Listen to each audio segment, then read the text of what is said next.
Isis Audiobooks presents an unabridged recording of Excess Baggage, written by Julia Astley and read by Laura Bratten. Chapter 1. The clock radio woke Lucy Morgan with Here Comes the Sun. It was too blearily early in the morning for her to sing along with the Beatles, but she let the lyrics dip into her mind a few times over the next hour, like pebbles skimmed pleasingly over a smooth, whispering sea. She was ready for the sun, after a long, soggy summer in which radio DJs had played It Might As Well Rain Until September, until the joke wore as thin as the flimsy, strappy holiday frocks that disappointed women had shivered in all around the British coast. Lucy's hold-all, hideous puce nylon, part of a 3-for-2 bargain, was crammed with swimwear and sarongs and loose, light clothes for a reliably un-English climate, with no space allowed for the usual cautious cover-up for evenings.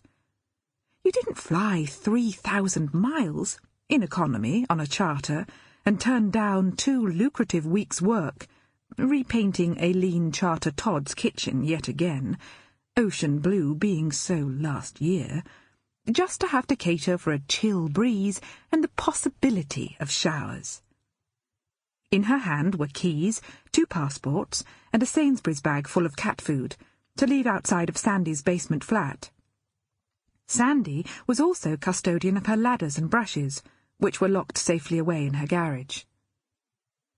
Lucy's daughter, Colette, was impatient by the door, giggly and overexcited.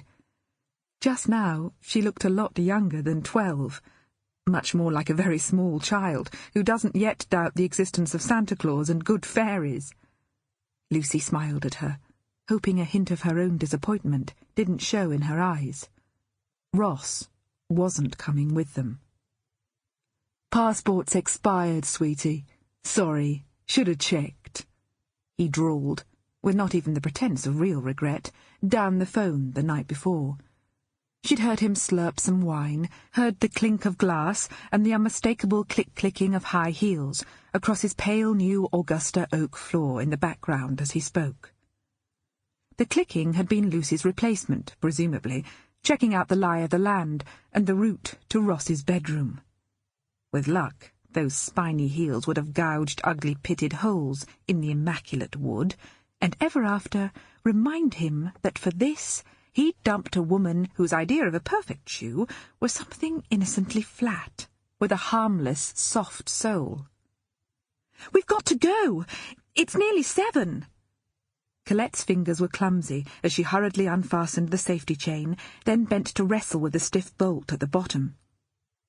"I must oil that when we get back," Lucy muttered, as she picked up her bag and followed Colette out into the shabby communal hallway that no one felt driven to clean. "Why? We'll be only here till Christmas, then we'll be living somewhere new."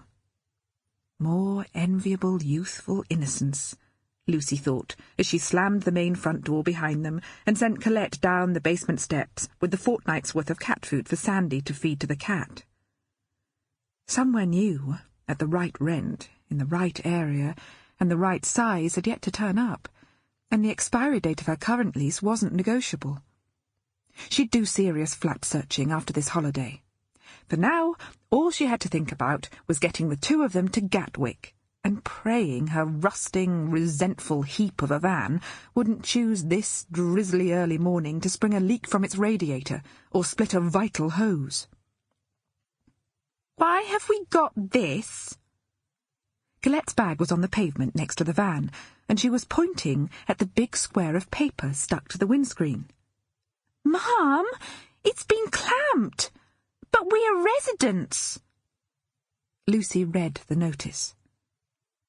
"Residents without road tax," she said, her heart thumping as she frantically thought out a potential plan B for getting to Gatwick.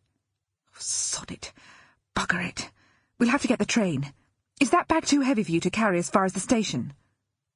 Without a word, or even a glance, Colette hauled it over her shoulder and started marching ahead of Lucy, her rigid back and over-fast walk proclaiming blame with every step. Lucy kicked the van's near side back tyre as Sample complete. Ready to continue?